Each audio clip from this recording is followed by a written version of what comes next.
Olá, pessoal! Sou Tatiane Milaré, professora do Departamento de Ciências da Natureza, Matemática e Educação da Universidade Federal de São Carlos, Campus Araras.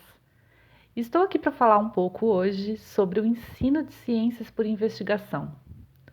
O ensino de ciências por investigação é uma metodologia de ensino, ou seja, é uma forma de pensarmos os processos de ensino e aprendizagem em ciências, alinhada a uma concepção de ciência como construção humana, coletiva, dinâmica e histórica, alinhada a uma concepção de ensino e aprendizagem como processo no qual os estudantes devem participar ativamente.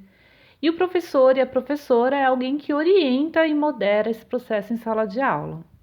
Então, o ensino de ciências por investigação é uma metodologia de ensino que contrapõe o ensino tradicional. Aquele ensino em que os professores, as professoras apresentam os conteúdos, as definições, as explicações e os exemplos aos estudantes, que em seguida devem reproduzir essas explicações ou aplicar aquilo que foi passado para ele pelo professor na realização de exercícios e outras atividades escolares e também, inclusive, na avaliação. O ensino de investigação ele vai contrapor essa ideia, uma vez que parte de uma problematização, de uma situação problema ou de uma pergunta proposta pelos professores e que pode e deve suscitar outras perguntas feitas pelos próprios estudantes também, né? Que serão então debatidas e investigadas em sala de aula.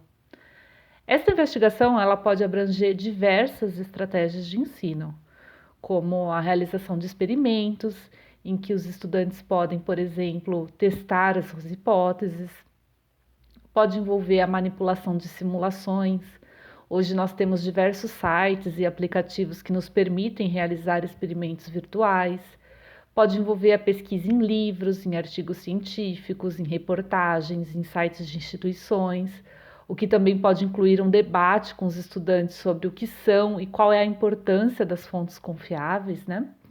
E o ensino de investigação pode abranger filmes, documentários, jogos, atividades lúdicas, júris simulados, enfim. As estratégias são diversas, mas qualquer uma delas que seja escolhida pelo professor, pela professora, é necessário sempre lembrar que as estratégias precisam possibilitar a participação dos estudantes, precisam possibilitar o debate entre eles e também a busca de resposta ao problema inicial que foi apresentado. Bom, vamos a algum exemplo aqui. Eu posso problematizar com os meus estudantes sobre em quais condições um prego enferruja.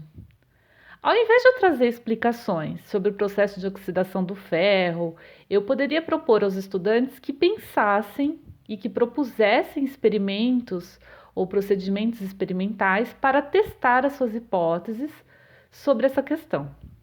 Então, na discussão, eu poderia conduzir uma investigação experimental em que cada estudante colocasse um prego em um ambiente diferente. Por exemplo, um coloca o prego em um lugar seco, outro coloca o prego num lugar úmido, outro coloca na água, outro coloca no vinagre, outro ao ar livre, um no escuro, um no claro, enfim. Nós podemos explorar diversas condições, nós podemos explorar diversas hipóteses levantadas pelos estudantes.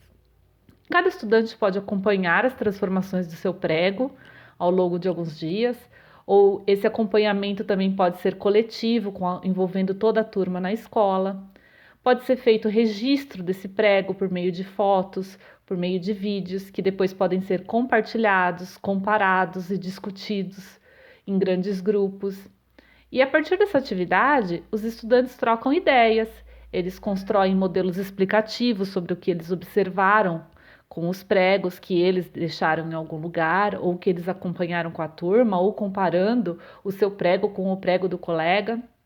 Enfim, o professor e a professora, como mediadora do processo, vai contribuindo com o conhecimento científico e ainda pode ampliar essa situação, como por exemplo, o que será que é feito para evitar a corrosão de embarcações? E isso pode ser explorado com vídeos, com reportagens, com documentários, enfim, essa investigação inicial que foi feita com o prego pode ser ampliada para outras situações, pensando em embarcações e outros objetos. Percebam que durante esse processo, os estudantes debatem, se comunicam, o que contribui para o desenvolvimento da argumentação. É possível trabalhar com textos e contribuir para o desenvolvimento da leitura e da interpretação. Os conceitos científicos, que no caso desse que eu acabei de dizer sobre a ferrugem do prego, dependendo da série, pode ser transformações químicas, fenômenos, reações químicas, oxirredução, entre outros, né?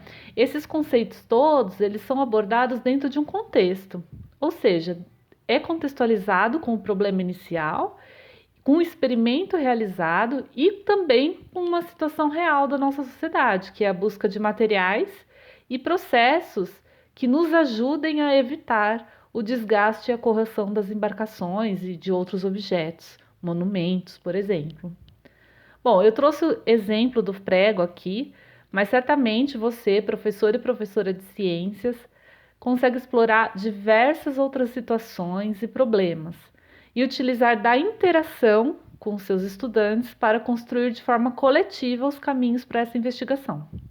Isso torna o ensino de ciências mais investigativo, mais instigante, é uma forma de aproximar a realidade dos estudantes com as ciências e ainda contribui para a formação de pessoas críticas que questionam, analisam, investigam, comparam, se comunicam, que não ficam presas à mera reprodução de conteúdos e conceitos, como muitas vezes foi estimulado no ensino tradicional, né? Então fica aqui o convite para pensarmos em questões, para a gente investigar com nossos estudantes em sala de aula. Espero que vocês tenham gostado desse podcast. Um abraço.